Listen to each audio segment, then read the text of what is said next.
Out of all the varieties of grapes that I grow, the Concord is the one that does not like the heat at all. And it's the only one that has a different feel to the leaf. It's almost like it's fuzzy, but it's not.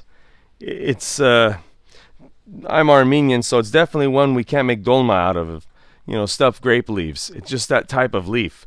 The rest of the varieties of grapes are doing just fine, but this one just struggles. Like you can see the baby leaves are just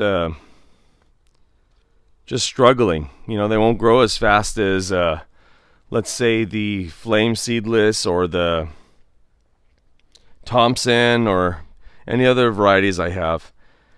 So definitely, if you live in a hot area, I do not recommend a Concord. It is producing grapes though. As you can see, they're going to get nice and purple.